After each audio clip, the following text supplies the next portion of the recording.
আমরা আসছি কোর্ট থেকে, বুঝলেন?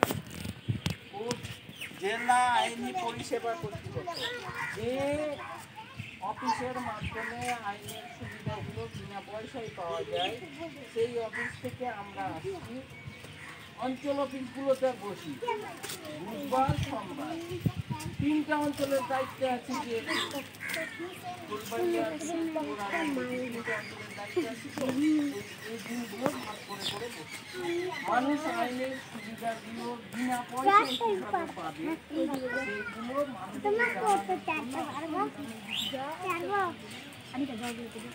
এখানে হচ্ছে পারিবারিক কোনো অশান্তি হতে পারে, স্বামী স্ত্রীর সঙ্গে হতে পারে, মা বাপের সঙ্গে হতে পারে, আমার পাশের বাড়ির সঙ্গে হতে পারে, আমার গ্রামের যে কোনো জনের সঙ্গে অসুবিধা হতে পারে। যদি তেমন ব্যাপার থাকে, যদি মিটানোর মতো পরিস্থিতি থাকে, মিটিয়ে দেওয়ার জন্য আমরা ব্যবস্থা করিয়ে দেব। যদি দেখা যায় যে এটা মিটানো যাবে না, কেস চালাতে পারছি না, সেটাও ব্যবস্থা করে দিব আমরা। তো এখানে হচ্ছে যে আইনের সঙ্গে জড়িত যে কোনো ব্যাপারে আমরা সহযোগিতা করব। হ্যাঁ, হয়তো দেখা গেল যে কেউ জেলখানায় আছে, বাড়ির লোকের সঙ্গে যোগাযোগ করতে পারে, কি করে বুঝতে বলবে? আমাদের লোক জেলে যায়, ওখান থেকে যাদের লোক নাই বা বাড়ির সঙ্গে আলোচনা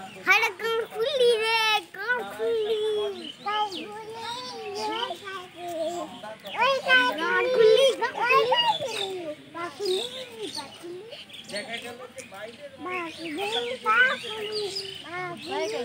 ওটাও আমরা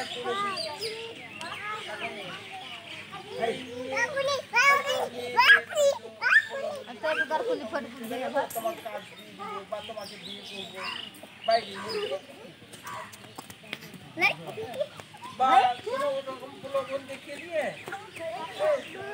বাইরে নিয়ে চলে অনেক রকম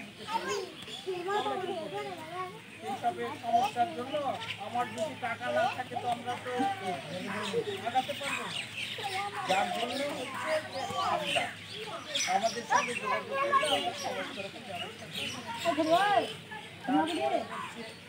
যে আমরা অল্প বয়সে নিয়ে এতে কি হচ্ছে, অসুবিধা কারো হচ্ছে না। মেয়ের বাবা মা তো আসছে যে আমরা ওই অল্প বয়সে বাচ্চা হয়, না বাচ্চা সুস্থ হবে না বাচ্চার মা সুস্থ, এটা আমরা বুঝি না।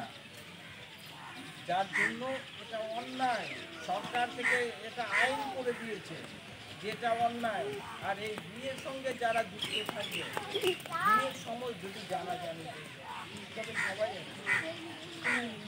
ছেলে মেয়ে ও বাপ মা যারা কুটুম আসবে ওই বাড়িতে, তারাও অন্যায় করছে বলে ব্যাপার হচ্ছে এটা অন্যায় করছে। তারপরে হচ্ছে যে আমরা অল্প বয়সে ছেলেদের হয়তো বাইরে পাঠিয়ে দিলাম, দোকানে রেখে দিলাম, এটা যে শিশু শ্রম যেটা বলে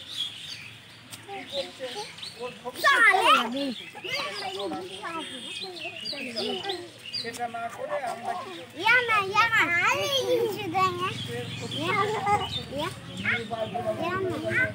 যার